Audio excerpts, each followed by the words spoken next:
Buen día, ¿cómo están todas, todes, todos? Hoy arrancamos con la unidad 3, la última unidad de esta materia. ¿Cómo andan, Lucas, Nico? ¿Todo bien? Todo ¿No bien tranqui, usted? ¿Todo con tranqui? mucho frío. No Con puedo, frío. parezco el señor, la señora del barrio que solamente puede hablar de una cosa y hoy solamente puedo hablar del frío. Así que si me mandan alguna consulta hoy, voy a responder con la temperatura, la sensación térmica, algo así. No puedo hablar de otra cosa. Está bien, porque además no podés escribir porque te duelen los deditos, no es tan No puedo fácil. escribir, no puedo pensar, pero Bien, andamos bien. bien. Bueno, nos frizamos por hoy. Sí, bueno, ¿cómo vieron las participaciones de los compañeros, la última clase de Dussel, que no pudimos comentar eso? ¿Lucas? Perfecto. Sí, yo por ahí, bueno, nuestro teórico fue una pregunta que ¿qué era el significante vacío? Que no se entendía bien. Yo a modo de recomendación está bueno por ahí que lean a sus compañeros, que algunos lo pudieron identificar muy bien el significante vacío y así por ahí cerrar mejor la idea. En general, casi todos se requieren las demandas, para mi gusto, no así todos los significantes vacíos. Y bueno, la marcha de las mujeres, el movimiento de mujeres, ahí muchas identificaron el significante vacío ni una menos, que también me parece acertado. Hablaron de las demandas, aborto legal, seguro y gratuito, igualdad de acceso al trabajo, igual, bueno, pero el significante de vacío ni una menos que justamente junta todas esas cadenas de demandas. Y también me gustó, estuvo bueno, me pareció que muchos ejemplos internacionales, marchas en Chile, marchas en Ecuador, las últimas en Estados Unidos, que me parece que también estuvo bueno y le agregó otra cosa a los trabajos. Buenísimo. Bueno, genial. Hoy vamos a seguir sobre este tema porque también, bueno, mucho de lo que tiene que ver con el populismo está identificado claramente con esta movilización colectiva que muchas veces en distintos países de distintos signos ideológicos ebulliciona, ¿no? Emerge copando las calles con alguna consigna común y que, bueno, tiene algunas características este tipo de discurso que Casullo va a distinguir muy bien, que ya lo había hecho Laclau. Ella se basa en un texto de Ernesto Laclau que se llama La razón populista, eh, y que nos permite pensar, vamos a compartir el PowerPoint, a ver si se ve bien, ¿bien? Sí, Sí, sí, perfecto. perfecto. Nos permite pensar en algunos significantes, algunas estrategias unificadoras de la acción política que, como bien va a distinguir Casullo, no tienen una forma ideológica, ¿no? No son una ideología, ¿no? Porque ella ubica claramente, bueno, el marxismo y el liberalismo también se han construido de una forma similar al populismo, pero luego se han articulado y condensado teóricamente y se han llenado de contenidos, digamos, ya no mantienen esa vaguedad, sino que se llenaron de contenidos y ahora forman parte de ideologías construidas y globales, ¿no? En todos los países aparecen sectores marxistas y sectores liberales, pero el populismo tiene como una característica más local, en donde pareciera que ningún populismo se parece a otro, ¿no? No es lo mismo hablar del populismo de Chávez que el populismo de Néstor y Cristina, que del populismo de Evo, de toda la ola rosa, digamos, de populismos en América Latina, que fue de ejemplo para el resto del mundo, porque muchos teóricos y políticos empezaron a repensar el populismo de cara a lo que pasó a principio de siglo en América Latina. Pero también hoy se habla de populismo, por ejemplo, cuando hacemos referencia a Bolsonaro, a ciertos modos y prácticas de Bolsonaro. Se habla de populismo cuando hablamos de por qué alguien, una figura como Trump llega al poder, digamos, cómo interpela y cómo convoca una figura como Trump. Se habla de populismo cuando en Europa aparecen estos gobiernos racistas y xenófobos, pero que sin embargo interpelan desde su nacionalidad, ¿no? Para, excluyendo a los otros, interpelan a una derecha que está presente en las naciones europeas. Entonces, Casullo se pregunta, ¿qué pasa, digamos? No hay un contenido del populismo, no hay algo que sea o no sea el populismo. El populismo no es ni de derecha ni de izquierda, no hay una ideología clara del populismo. Todo esto se llama populismo. Y generalmente pasa, digo, nosotros cuando empezamos esta clase siempre preguntamos a los estudiantes qué saben del populismo, qué es el populismo para ustedes. En este caso no tenemos esa posibilidad de interacción, pero bueno, a ver, Zeta, Lucas, ¿qué han escuchado del populismo? ¿Qué se escucha del populismo generalmente? ¿Qué les parece? Y hay de todo.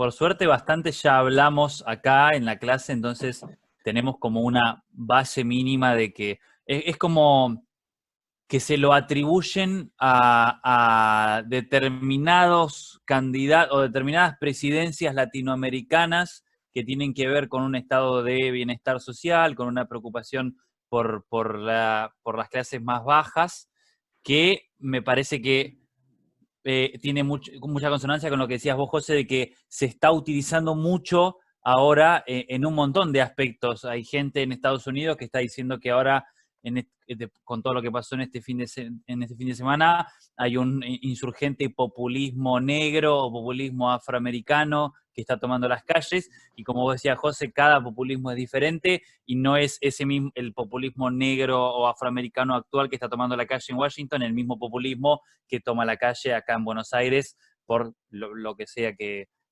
se demande. Así que hay un No se montón de sabe. cosas. Contagiarse, ¿qué se demanda acá en Buenos Aires? Y acá se demanda el fin de la pandemia. Pandemia. La pandemia, que es para mí uno de los juegos de palabras más interesantes que nos ha dado la clase alta burguesa de más de 60 años argentina en los últimos años. Pandemia me parece acá se pide el fin de la pandemia. A mí me parece que, qué sé yo, crecimos nosotros con los populismos en la región, con Néstor, con Cristina, con Chávez, con Lula. Nada, también es un significante vacío recontra en disputa, digo, cuando el enemigo, lo que no es populista, nombra al populismo, lo nombra como despectivamente. Vos sos populista, vos sos lo feo, lo demagogo, lo malo, lo mentiroso, ¿no? Y eso es interesante, y por ahí el mismo populismo hoy, me parece, con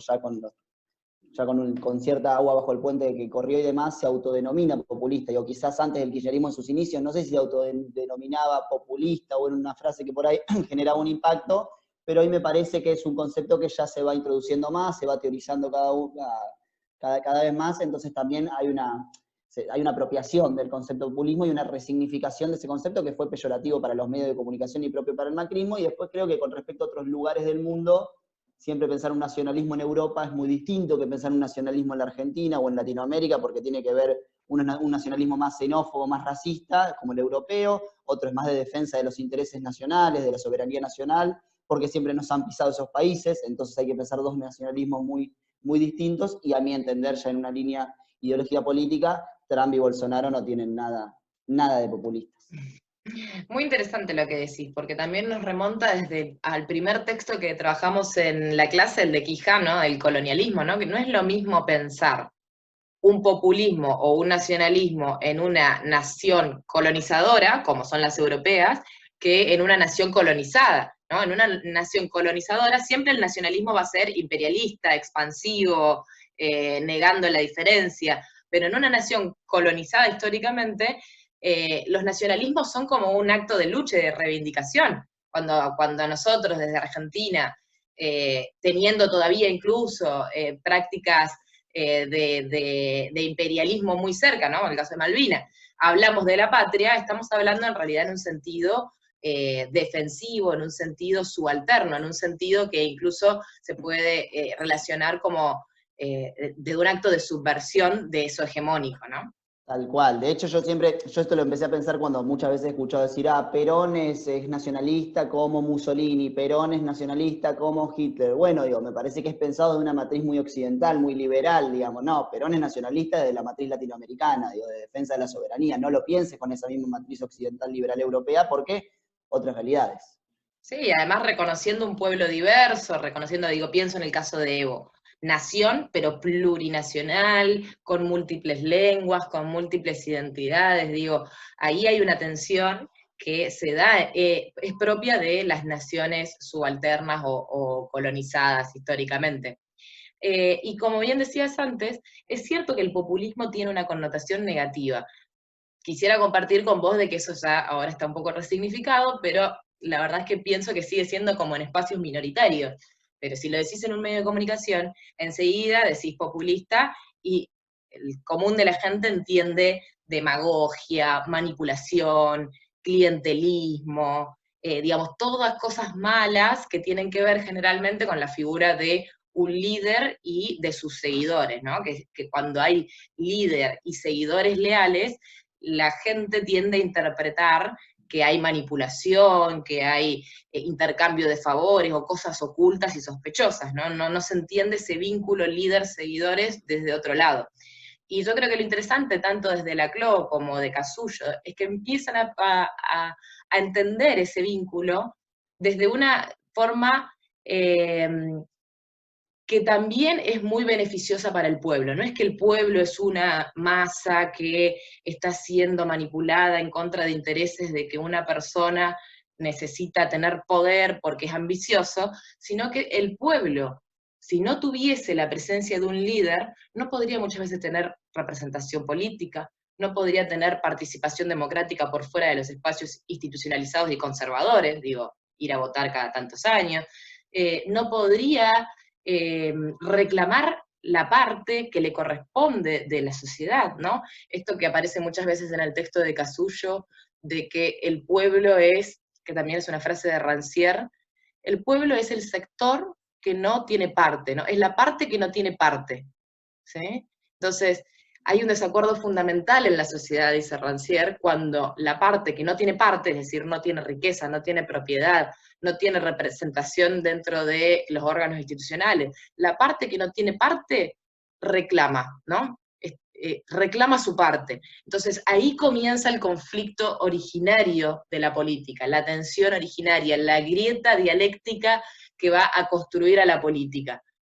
El reclamo de la parte de los que no tienen parte, ¿no? Esto es también fundacional del liberalismo, ¿no? Porque el liberalismo moderno dice, somos todos iguales, pero entonces si somos todos iguales, ¿cómo yo no tengo lo que los otros tienen? Y ahí empieza ese conflicto productivo que se materializa en las democracias que tenemos hoy en día a través de siempre un descontento popular que de un momento, en algún momento empieza a cuestionar la institucionalidad y de ese modo también necesita alguien o algo que los represente, un partido o un líder, generalmente se dan un líder, que los represente para reclamar eso que les falta, ¿no? Es un poco eso lo que moviliza al pueblo, la falta de algo fundamental, ¿no? Bien, arranquemos por el texto porque me emociona y yo de populismo puedo estar hablando 3 horas. Bien, es un texto que va a proponer una forma de pensar el populismo que no es esencialista, ¿sí? Es sin esencias. No es algo que el populismo es, ¿no? Dicen, todos los críticos, detractores del populismo se basan en decir que el populismo es algo, y ahí le erran, dice Casullo, porque lo que tenemos que pensar es que el populismo no es algo como demagogia, manipulación, líderes carismáticos, sino que es un modo, ¿no? Una estructura de construcción, y vas a sumar una estructura discursiva. Entonces la pregunta que se hace Casullo en este libro es, ¿por qué funciona esta estructura? Digo, ¿por qué funciona en Europa, en Estados Unidos, en América Latina, con Perón hace 100 años, acá, allá? ¿Por qué funciona? Y ella va a decir además, bueno, todos estos que dicen que el populismo hace 70 años de peronismo, el populismo es de ahora, no, fíjense que desde la antigua Grecia había estos planteos en torno a qué lugar tiene el pueblo y su representación, ¿no? Haciendo un recorrido histórico donde se ve claramente que la pregunta por el populismo, al contrario de lo que quieren instalar sus detractores, no es para nada actual. Entonces se pregunta, ¿por qué funciona el populismo? En principio dice que es porque explica el mundo, ¿no? Encuadra la realidad social de una forma ágil, de una forma interpretable, de una forma que interpela al otro, ¿no? Explica el mundo.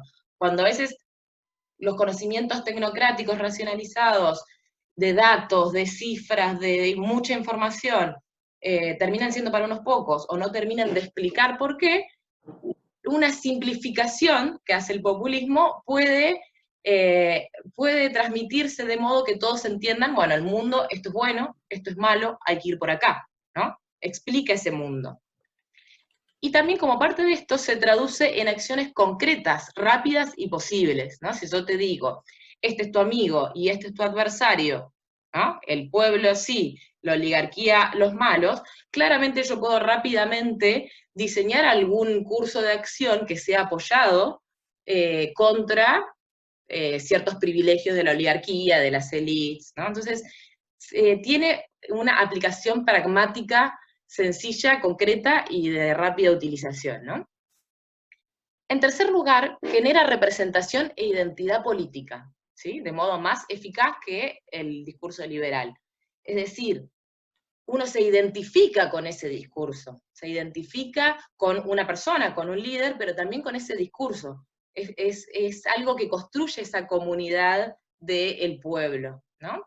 Y al mismo tiempo esto se vincula con el siguiente punto, que es que logra dar respuesta a los miedos y las ansiedades. Estoy identificada, soy parte de un colectivo, hay una contención emocional en ese pueblo del que formo parte, ¿sí? Y el último, también vinculado al anterior, es que permite participar en un proyecto de carácter épico. Si yo soy parte del pueblo, esta es mi lucha por la reparación de las injusticias, por la redención histórica de la clase oprimida. Bueno, puedo participar de una línea proyectiva, ¿no? Para cada individuo poder proyectarse, ser parte de una idea a futuro y de un colectivo con programas a futuro, resulta muy ordenador de la identidad y sobre todo de la acción política, ¿no? Me orienta fácilmente qué es lo que tengo que hacer para poder ser más feliz, vivir en una sociedad más justa, vivir en una sociedad con igualdad, vivir en una sociedad sin clases, etcétera, etcétera, depende del mito que se esté instalando, ¿no? ¿Cómo venimos hasta acá? ¿Bien? Bien.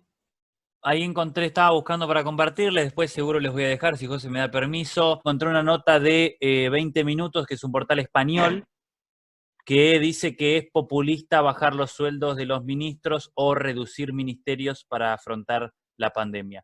Esto en consonancia con lo que decía José de los medios de comunicación, en consonancia con el rol de los medios y en consonancia con que se usa populismo, y así podemos, o sea, ustedes pueden buscar, pueden poner en francés populismo y va a haber notas, lo pueden poner en portugués, va a haber notas, lo pueden poner en italiano y va a haber notas, siempre hay.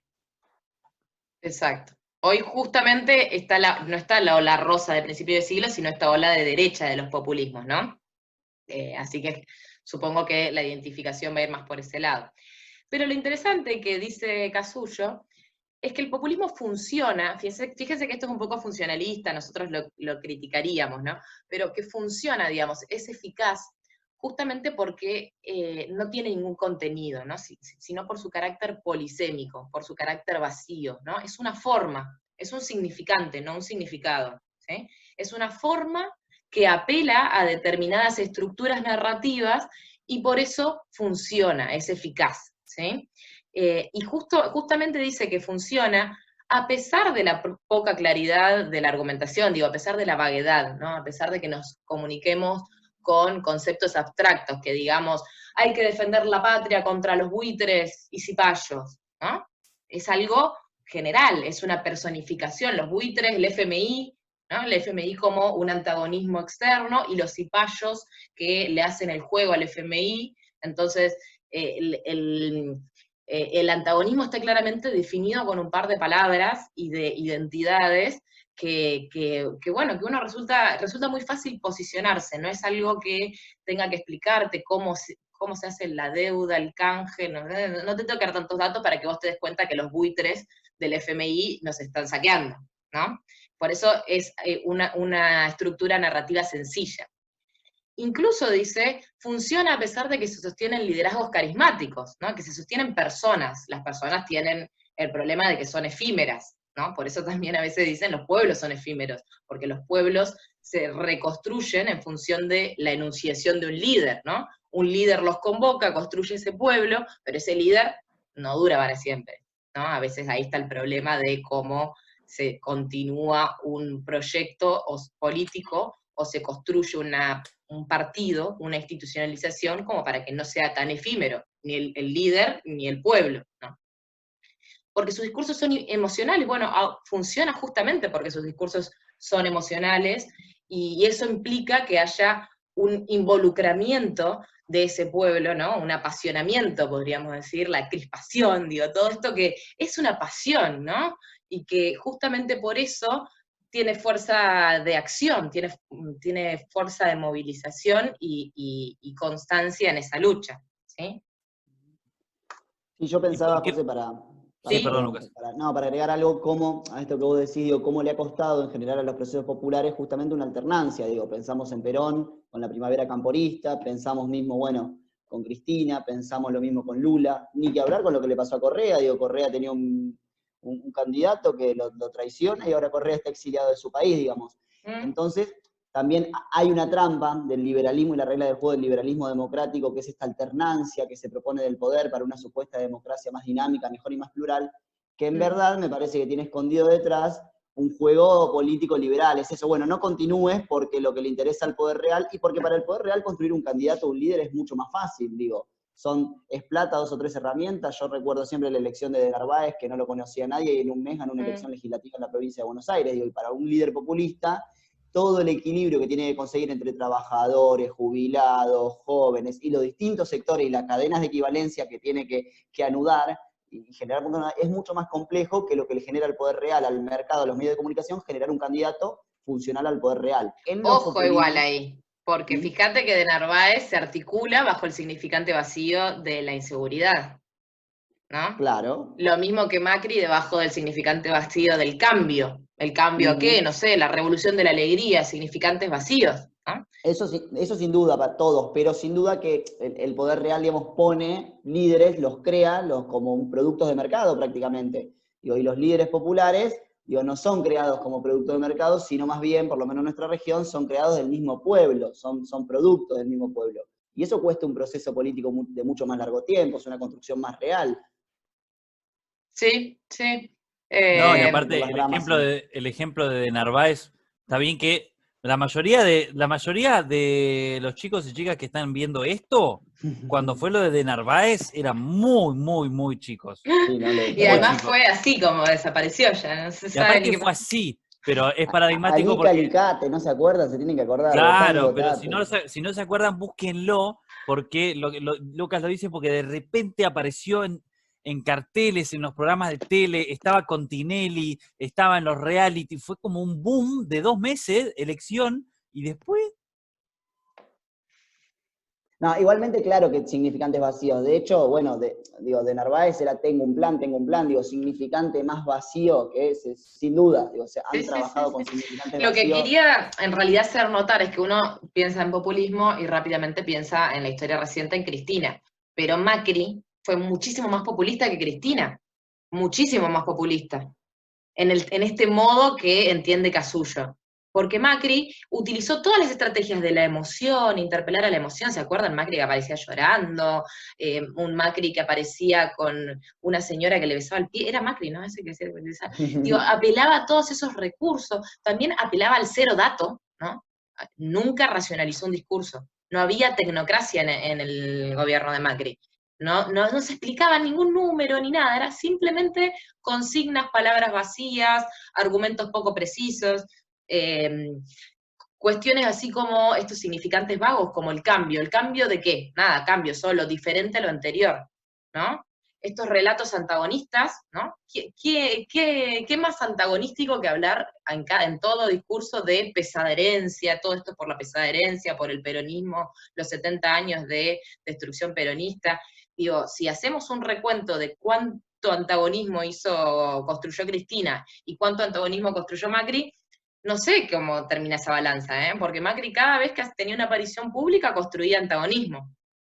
Y articulaba demandas. Lo que pasa es que son demandas que son de otro sector, que no es el pueblo, pero incluso digamos, del pueblo también, ojo, porque no, pero responden a los intereses de la élite, pero demandas del pueblo también, que la inseguridad, que los dólares, que quiero comprar dólares, que la libertad, que irme al exterior, no, esas cosas que veíamos en esa marcha, que tienes un registro de creo que es 2008, que les compartimos, no, 2008 no, 2012, que les compartimos.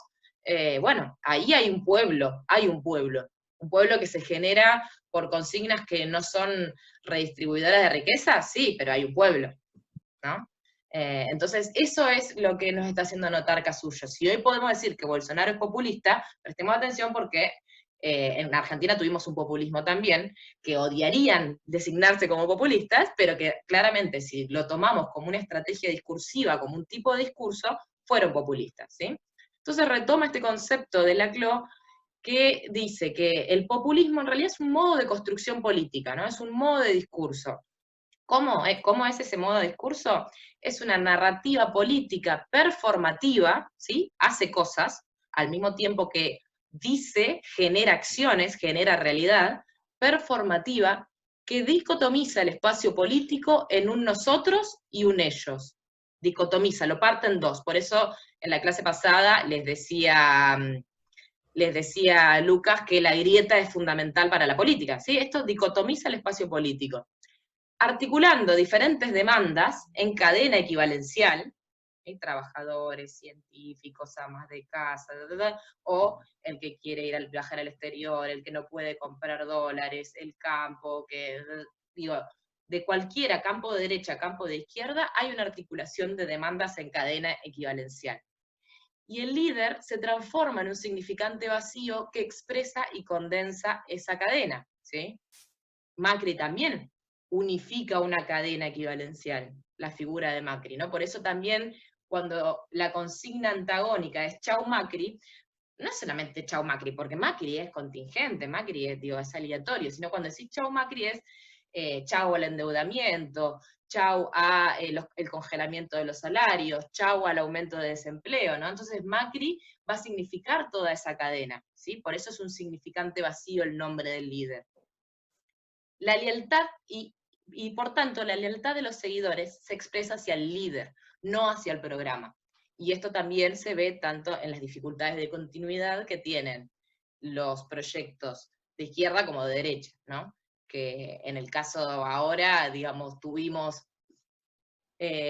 una estrategia que tiene que ver con un acompañamiento de Cristina Alberto, ¿no? En el caso de nuestro gobierno, un acompañamiento, pero la líder, digamos, el significante vacío unificador, por lo menos que articula la mayoría de esas demandas diferenciales y plurales, es Cristina, ¿no? Hasta el momento en que, bueno, Alberto se va transformando en un significante de otra cosa, y quizás articula al campo de Cristina y a otros campos que le dan el plus que permiten tener una mayoría, ¿no? Es interesante que dice que siempre que pensamos el modo populista, lo pensamos opuesto al modo tecnocrático, ¿sí? Pero que sin embargo no existen casos puros. ¿Por qué? Porque no podríamos pensar que los populistas gobiernen sin tecnócratas. ¿Cómo se gestiona un Estado sin tecnócratas? Imposible.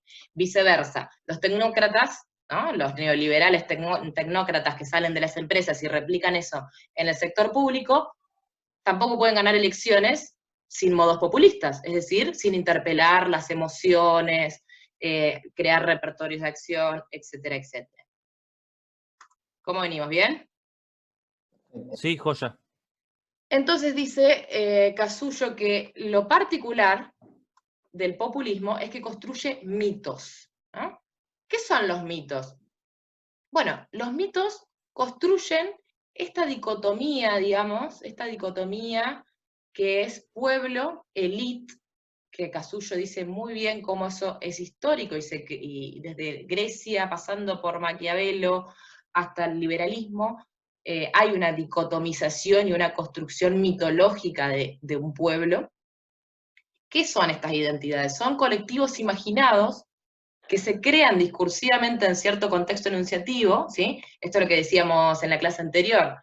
El pueblo se crea en el contexto de su enunciación. El pueblo se crea cuando hay gente que se junta en la plaza y empieza a cantar, si este no es el pueblo ¿dónde está? Antes de eso no existía el pueblo, vos no volviste a tu casa y sos un individuo pueblo. El pueblo se crea cuando estás ahí con todos esos, autodenominándote pueblo.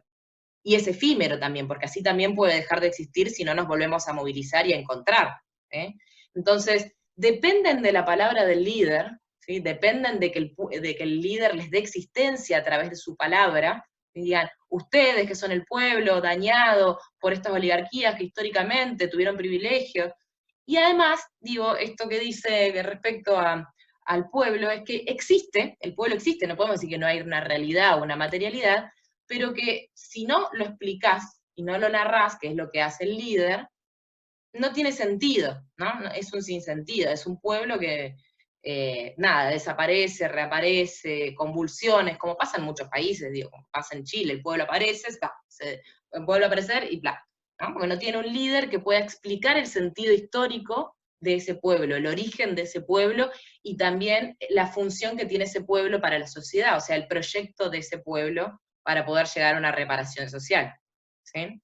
Entonces dice, esta frase de Paniza se las quería leer, porque, bueno, dice, el antagonismo es así un modo de identificación en el cual la relación entre su forma, el pueblo como significante, y su contenido, el pueblo como significado, está dada por el mismo acto de nombrar, es decir, designar quiénes son los enemigos del pueblo, y por lo tanto, quién es el pueblo mismo. Cuando distingo quién es la élite, me construyo como pueblo. Y eso se da en el acto de nombrar, en el acto de decir, la oligarquía debe pagar impuestos a las riquezas porque históricamente nos sacaron todo. Ellos son la oligarquía y ahí inmediatamente yo estoy siendo parte de un nosotros. ¿Se viene entendiendo bien? Perfecto. Sí, claro. Pensemos por ahí en relato, cuando vemos esto de que es un mito populista, digo, ¿cuántas veces en los medios hemos escuchado el relato, mi relato acá? Bueno, me parece que es un poco los mitos que se van construyendo, los relatos. Exacto, exacto. Bueno, ¿qué es un mito entonces? ¿Qué tipo de relato es un mito? No es una leyenda, dice Casullo, no es una leyenda, porque el héroe no es individual, sino colectivo, a diferencia de las leyendas. No es un cuento, porque lo que se relata como si fuese una verdad, a diferencia de los cuentos. ¿Qué cuenta un mito? Cuenta esto que les decía recién, el origen de un pueblo, cómo se formó y gracias a quién se formó, ¿no? ¿Qué más es un mito? Es una estructura, esto que les decía recién, que puede llenarse con distintos contenidos, pero es una estructura narrativa. ¿Qué suele tener un mito? Tiene un héroe, tiene un villano. Alguien que desea algo, que es hacerle bien al pueblo, y un villano que se lo impide, ¿no? Impide que el pueblo sea redignificado. ¿Sí? Entonces, ¿qué genera un mito? Un repertorio para la acción, ¿no? Te dice quiénes son los buenos, quiénes son los malos, quiénes son los aliados, quiénes son los adversarios. Ahora bien, dice Casullo, el populismo se fundamenta en la construcción de estos mitos. ¿Por qué? Porque se fundamenta en la palabra pública, ya sea relato, como decía Lucas, promesa, denuncia, pero se fundamenta en la palabra. Esto jamás puede ser malo, porque justamente lo contrario que hay a la palabra es la violencia, ¿no? La palabra es fundamental en política porque es la forma de construir acuerdos y llegar a consensos comunes. Pero además, dice Casullo, la política requiere de la formación de identidades, ¿sí? Que se crean primariamente a través del discurso público. Si yo no designo que existe algo pueblo, ¿sí?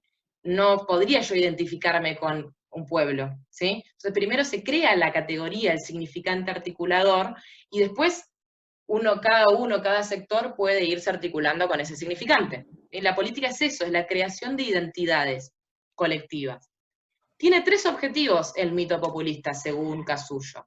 Explicar quién forma parte del pueblo, quiénes somos nosotros, explicar quién es el villano que ha hecho un daño a nosotros, quiénes son ellos, y explicar por qué el pueblo necesita ese líder para reparar el daño y lograr su redención histórica. Bueno, esto lo vamos a trabajar un poquito mejor la clase que viene, pero hace Casullo, porque me interesa relacionarlo con el neoliberalismo, sobre todo la parte al tercer punto de su genealogía, pero Casullo muestra cómo el pueblo, la distinción pueblo-elite, pueblo-oligarquía, pueblo-nobleza, se dio siempre, es una grieta histórica. Y desde el pensamiento de los griegos, la gente se están preguntando, los teóricos políticos, cómo hacemos para ordenar institucionalmente la presencia de este pueblo, ¿no? Cómo se canaliza institucionalmente un pueblo. Pero todos reconocen que el pueblo no puede dejar de existir, que el pueblo existe. Algunos, como Maquiavelo, piensan que además el príncipe, o sea, el gobernante, se tiene que basar en ese pueblo para limitar a la nobleza, que es la que lo va a traicionar porque tienen intereses mezquinos y corporativos, ¿no? Entonces, hay una cuestión de correspondencia o cooperación entre el pueblo y el príncipe. En el liberalismo, como el pueblo delega su poder, delega su soberanía, se mantiene como en reserva y de repente aparece cuando tiene que limitar ese poder de los gobernantes. Nos estamos quedando sin tiempo, así que, no sé, Lucas, Zeta, si quieren hacer algún comentario, ¿cómo lo ven? Lo vamos a seguir trabajando. La clase que viene vemos el neoliberalismo, que es el discurso antagónico en la actualidad contemporánea, y después